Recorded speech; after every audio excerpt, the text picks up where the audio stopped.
सुर्खियों में।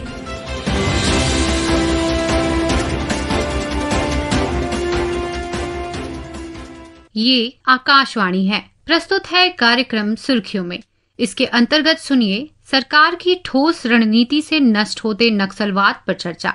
इसमें भाग ले रहे हैं केंद्रीय रिजर्व पुलिस बल के पूर्व महानिरीक्षक MP नथेनियल और पत्रकार नीलाभ श्रीवास्तव। भारत से नक्सलवाद उन्मूलन का एक समग्र खाका जो है भारत सरकार ने खींच रखा है। और जैसा कि हम जानते हैं कि पिछले कुछ समय पहले भारत के गृह मंत्री अमित शाह ये कहा कि हम देश से लेफ्ट विंग एक्सट्रीमिज्म या जो नक्सलवाद है उसको मार्च 2026 तक खत्म कर देंगे। आज का जो डिस्कशन है वो इसलिए भी इम्पोर्टेंट हो जाता है क्योंकि आज गढ़चिरौली में डेवलपमेंट वर्क्स कुछ इनिशिएटिव्स की शुरुआत हो रही है। राज्य के मुख्यमंत्री आज वहां पर हैं और उन्होंने कई चीजों का आज उद्घाटन किया है। ये एक समग्र डेवलपमेंट प्लान के अंतर्गत किया जाने वाला एक एफर्ट है जो कर रहे हैं हम। और हम इसमें ये भी देख रहे हैं कि पिछले कुछ समय से ऑपरेशंस जो हैं सिक्योरिटी फोर्सेस के, जो सुरक्षा बल हैं, चाहे वो केंद्र सरकार के हों, राज्य सरकार के हों, दोनों ही मिलकर या इंडिपेंडेंट ऑपरेशंस करके भी बहुत एक्शन ओरिएंटेड रिजल्ट्स आ रहे हैं। और जैसे कि फिगर्स हैं भारत सरकार के दिए हुए और छत्तीसगढ़ सरकार के भी कि 2024 से लेकर अब तक कम से कम 400 से ज्यादा नक्सलियों को मारा गया है। साथ ही साथ करीब 800-900 हजार के आसपास जो हैं कई सरेंडर्स भी हुए हैं और राज्यों में भी सरेंडर्स हो रहे हैं। तो हम ये भी जानते हैं कि उनके टॉप लीडर्स को भी टारगेट किया जा रहा है। तो क्या मायने हैं इसके नथानियल साहब कि हम देश में एक नक्सलिज्म की जो एक समस्या है उसका समग्र रूप से उन्मूलन हो जाएगा? तो किस तरह से ये देखते हैं आप और ये क्या मायने हैं इसके? देखिए, अभी जो गवर्नमेंट ने कुछ कदम उठाए हैं वो ऐसे कदम उठाए हैं कि इससे नक्सलियों का सफाया होना बिल्कुल, इसमें कोई शक नहीं है।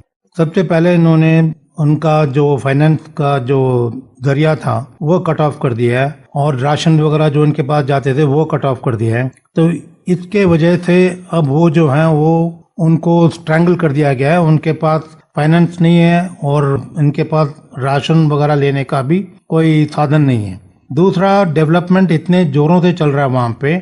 ये देखे कि पिछले 1-2 साल में करीबन 1000 से ज्यादा वहाँ पर मोबाइल टावर्स लगाए गए हैं। मोबाइल टावर्स होते नहीं थे। अब जो है गवर्नमेंट ने प्लान किया कि 10,505 मोबाइल टावर लगाने हैं, जिसमें से तकरीबन 7,500 मोबाइल टावर ऑलरेडी लगा दिए गए हैं और करीबन 2,500 और लगने वाले हैं, जो कि गवर्नमेंट को ये आश्वासन दिया गया कि दिसंबर इस साल में ये बाकी भी लगा दिए जाएंगे। अब मोबाइल टावर लगाने से गांव वालों को पूरा वो साधन मिल जाता है कि कहीं पे भी कम्युनिकेट करें। वो कम्युनिकेशन की वजह से उनका डेवलपमेंट होता है और इसके वजह से उनको साधन मिलता है दूसरे जगहों से बातचीत करने का। और एजुकेशन में भी इनका बड़ा फायदा हो रहा है। अभी स्कूल जितने भी हैं वहाँ पर चालू कर दिए गए हैं, जो कि पहले बंद थे बिल्कुल। जी, अब टीचर्स वहाँ पे पोस्ट होने लगे हैं और वो लोग वहाँ पे क्लासेस लेने लग गए हैं, जिससे कि डेवलपमेंट शुरू हो गया वहाँ पे। उसके अलावा पहले सड़क वहाँ पर बिछाना बहुत मुश्किल था और उसके लिए सिक्योरिटी फोर्सेस को लगाना पड़ता था कहीं पे भी जहाँ रोड बिछाना पड़ता है। लेकिन अब जो है वहाँ पर सिक्योरिटी फोर्सेस के मदद से कई किलोमीटर तक रोड बना दिए गए हैं। पहले जो है BRO को दिया गया था, उन्होंने कुछ रोड बनाए थे करीबन 150 किलोमीटर का। बाद में उनको ये अभी जिम्मेवारी दी गई कि 125 किलोमीटर और बनाए सड़क, और जिसमें 30 पुल भी बनाने का प्रावधान है। जी। तो इस तरीके से रोड के बनने से लोगों को आगे आने जाने का साधन मिल जाता है। शहर वगैरह जा सकते हैं और अच्छे हेल्थ केयर के लिए भी वो जा सकते हैं शहरों में। उसके अलावा स्कूल भी जा सकते हैं, कॉलेज भी जा सकते हैं। जब रोड अच्छे हैं तो बस से उनको जाना आसान हो जाता है। बिल्कुल, कई जगह पहले बसेस भी नहीं थे, अब जो है बसेस वहाँ चलने लग गए हैं। लोगों को शहर में जाना, कॉलेज जाना, हॉस्पिटल जाना, ये सब थोड़ा उनके लिए आसान हो गया। बिल्कुल, जब हम नक्सल उन्मूलन की बात कर रहे हैं तो साथ ही साथ जो डेवलपमेंट है या जो विकास की बातें हैं कि इस क्षेत्र में नॉर्मलसी आए, तो उसी के तारतम्य में आज एक इवेंट हो रहा है गढ़चिरौली, जो कि महाराष्ट्र का एक जिला है, नक्सल प्रभावित जिला है। ये छत्तीसगढ़ की बॉर्डर के साथ भी लगता है, ईस्टर्न पार्ट में है महाराष्ट्र के। वहां पर आज चीफ मिनिस्टर हैं, उन्होंने कई इस तरह के डेवलपमेंट वर्क्स का आज शुभारंभ किया है, जिसमें रोजगार का भी प्रावधान होगा और साथ में साथ विकास की जो एक बात है वो वहां पर चालू हो सके, क्योंकि उस इलाके को भी इसी मार्च 2026 का जो हमारा टारगेट है भारत सरकार का, उसी में इस इलाके का भी काम है जिसमें यहाँ से भी नक्सली उन्मूलन हो सके। हम पहले हम आगे बढ़े उसके पहले हम जो हमारे वहाँ पर करस्पॉन्डेंट है आकाशवाणी नागपुर में धनंजय वानखेड़े, उनकी एक इन्फॉर्मेशन को सुनते हैं, उसके बाद आगे बढ़ते हैं। महाराष्ट्र, तेलंगाना और छत्तीसगढ़ की सीमा के बीच रणनीतिक रूप से स्थित गढ़चिरौली एक खनिज समृद्ध और आकांक्षित जिला है। गढ़चिरौली के अंदरूनी जंगलों में नक्सली आंदोलन विकास में एक बाधा बन गया था, लेकिन पिछले 10 वर्षों में नक्सलवाद के खतरे को रोकने के लिए केंद्र और राज्य के संयुक्त प्रयासों के परिणाम स्वरूप इस आदिवासी बहुल क्षेत्र का समग्र विकास हुआ है। मुख्यमंत्री फडणवीस ने गढ़चिरौली में इस्पात उद्योग में निवेश आकर्षित करके इसे एक इस्पात नगरी बनाने का संकल्प किया है। अपने जन्मदिन के अवसर पर मुख्यमंत्री फडणवीस ने आज गढ़चिरौली में यह भी आश्वासन दिया कि अगले कुछ वर्षों में यहाँ के नागरिकों की प्रति व्यक्ति आय में वृद्धि होगी। फडणवीस ने आज गढ़चिरौली जिले के कौसारी में Lloyds Metals and Energy Limited की विभिन्न परियोजनाओं का उद्घाटन और शिलान्यास किया। इनमें हेडारी में 50 लाख टन प्रतिवर्ष क्षमता वाले लौह अयस्क पिसने वाले संयंत्र का उद्घाटन, हेडारी और कौसारी के बीच 1 करोड़ टन प्रतिवर्ष क्षमता वाली 85 किलोमीटर लंबी स्लरी पाइपलाइन और कौसारी में 40 लाख टन प्रतिवर्ष क्षमता वाली एक प्लेट परियोजना शामिल है। फडणवीस ने कहा कि गढ़चिरौली को भारत का स्टील हब बनाने की दिशा में यह एक महत्वपूर्ण कदम होगा। पिछले वर्ष महाराष्ट्र में 24 माओवादी मारे गए और 18 गिरफ्तार किए गए। पिछले कुछ महीनों में कट्टर माओवादी भी मुख्य धारा में शामिल हुए हैं। जैसा कि आप बता रहे थे कि इन सारे विकास की चीजों को आगे बढ़ने का एक मौका मिलेगा, मगर जैसे कोर एरियाज की हम बात करें, जो हम अब देखते हैं कि आए दिन पढ़ने को मिलता है कि इतने सारे नक्सलियों को किल कर दिया, उनके कमांडर्स को बसवा राजू मई 21 को बीजापुर डिस्ट्रिक्ट ऑफ छत्तीसगढ़ वहां पर उनको किल किया गया, और भी कई सीनियर जोनल कमांडर्स हैं या कमेटी मेंबर्स हैं उनको भी कर रहे हैं। तो ये जो आर्म्ड स्ट्रगल था उसको किस तरह से अब आप देख रहे हैं पेस आउट होते हुए? कुछ महीने हो चुके हैं जब ये डिक्लेरेशन दिया है। गृह मंत्री अमित शाह ने ये भी कहा कि मानसून आएगा तो भी ऑपरेशंस चलेंगे। कुछ सालों पहले तो ये ऑपरेशंस नहीं चलते थे, तो अब एज द काउंटडाउन जो चल रहा है तो उसमें इन ऑपरेशंस की गति को और इनके इफेक्ट को आप कैसे देखते हैं? ये देखिए, ऑपरेशन जो पहले स्थगित कर दिए जाते थे बारिश के मौसम में, वो अब चालू हैं और इसके वजह से नक्सलियों को भी थोड़ा प्रॉब्लम पड़ रहा है कि उनको कहीं जगह नहीं मिल रहा शरण लेने का, जिसके वजह से वो भगदौड़ में लगे हुए हैं। और सिक्योरिटी फोर्सेस को भी ये खबर मिल रही है उनके मूवमेंट के बारे में, और उस इंटेलिजेंस के वजह से ऑपरेशन बड़े सक्सेसफुल हो रहे हैं और कई नक्सलाइट पिछले कुछ दिनों में मारे गए हैं। उनका एक लीडर था सोदी कन्ना, जो कि डिप्टी कमांडर था पीजीएलए का। पीजीएलए है People's Guerrilla Liberation Army battalion 1। वो मारा गया इसी महीने बीजापुर में, और वो बड़ा क्लोज था माधवी हिडमा के। और माधवी हिडमा जो है वो बड़ा खूंखार एक नक्सलवादी है और इसके पीछे सिक्योरिटी फोर्सेस लगे हुए हैं। अगर ये मिल जाता है तो समझ लीजिएगा नक्सलिज्म वहां से उस इलाके में, खासकर छत्तीसगढ़ में, बिल्कुल ही खत्म हो जाएगा। और ये अभी जो है छिप रहा है, उसको मालूम है कि सिक्योरिटी फोर्सेस इसके पीछे लगे हुए हैं, और जब इनको पकड़ लेंगे इसके बाकी सारे साथी भी मारे जाएंगे, और जब भी एनकाउंटर वगैरह होता है तो उसमें से इनको बच के निकलना बड़ा मुश्किल है। नक्सल ऑपरेशंस की बात करें तो जो सबसे कोर एरियाज रह गए हैं वो छत्तीसगढ़ के साउथ में बस्तर डिवीजन जिसे कहते हैं, जिसमें बीजापुर, कोंडागांव, दंतेवाड़ा, सुकमा जैसे जिले आते हैं। उन क्षेत्रों में अब जो है अंतिम बैटल है। भारत सरकार के जो फिगर हैं वो ये दर्शाते हैं कि जो मोस्ट LWE अफेक्टेड डिस्ट्रिक्ट है वो 12 से अब 6 हैं, जिनमें से अधिकतर छत्तीसगढ़ में है, कुछ ये गढ़चिरौली का जिला है महाराष्ट्र का। तो ऑपरेशंस तो अपनी जगह है, मगर क्या स्ट्रैटेजी होती होगी भारत सरकार की, या क्या वो सोच रहे हैं, क्या आगे के दिशा निर्देश होंगे, किस तरह से ये पैन आउट करेगा? क्योंकि वहां की जनता को मुख्य धारा में लाने की ही सारी बातें हैं, जो अल्टीमेटली जो टारगेट है शायद वही है। तो जनता को मुख्य धारा में लाने के लिए, और इस सबसे बड़े, जैसे कि हमारे पूर्व प्रधानमंत्री ने कहा था कि ये इंटरनल सिक्योरिटी का सबसे बड़ा चैलेंज में से एक है लेफ्ट विंग एक्सट्रीमिज्म, तो कैसे आप देखते हैं कि मुख्य धारा में लोगों को शामिल किया जा सकेगा और जो इश्यूज हैं रिलेटेड टू डेवलपमेंट और जॉब्स उसको एड्रेस कर सकेंगे?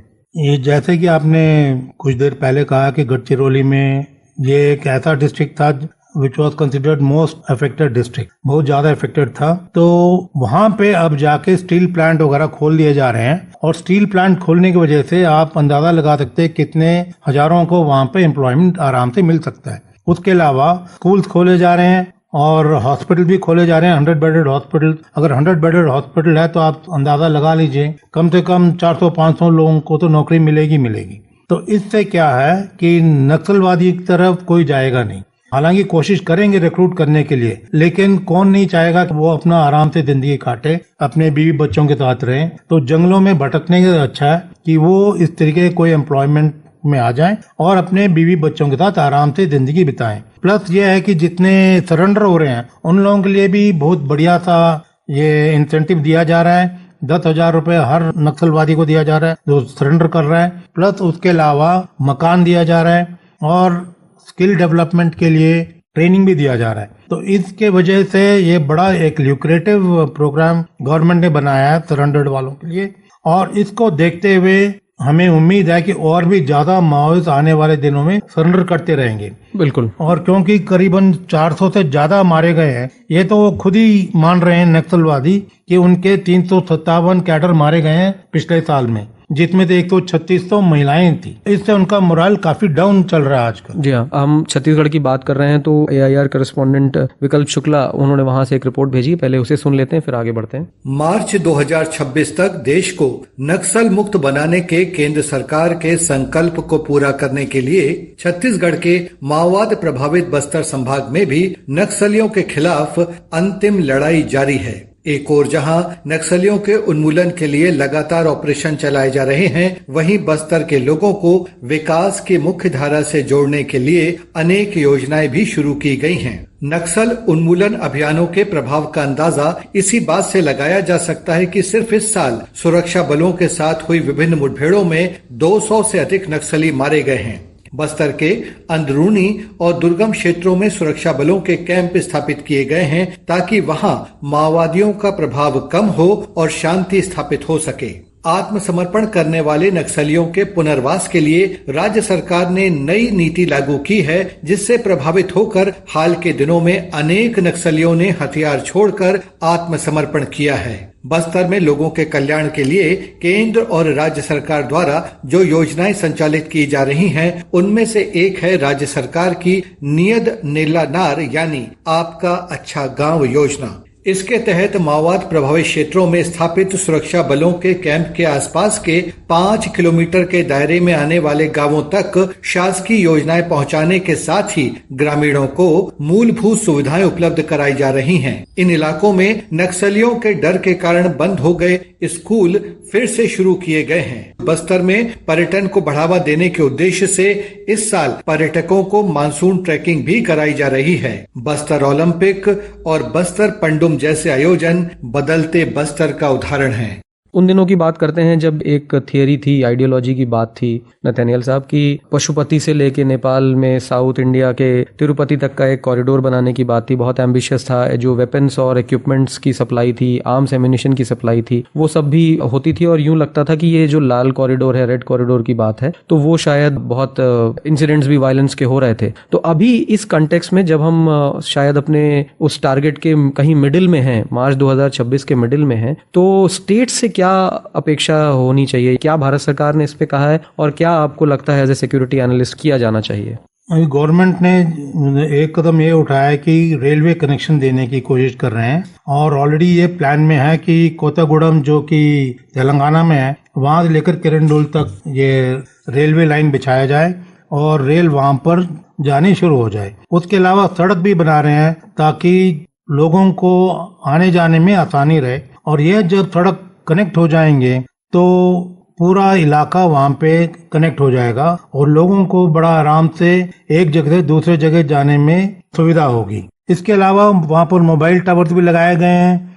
मोबाइल टावर लगाने से करीबन 300 गांवों को बड़ा फायदा हुआ है बीजापुर में, और ये मोबाइल टावर लगाए गए हैं पिछले करीबन 1.5 साल के अंदर 48 मोबाइल टावर लगाए गए। जी हाँ। इससे गांव वालों के लिए बहुत बड़ी सुविधा मिली है और वो जो है कनेक्ट हो गए हैं दूसरे लोगों के साथ थ्रू मोबाइल टावर्स। बिल्कुल। और साथ ही साथ जो आपने विचार व्यक्त किए उसके लिए धन्यवाद। धन्यवाद।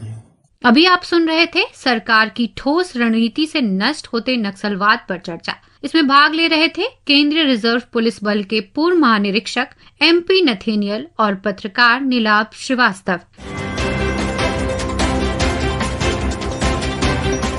सुर्खियों में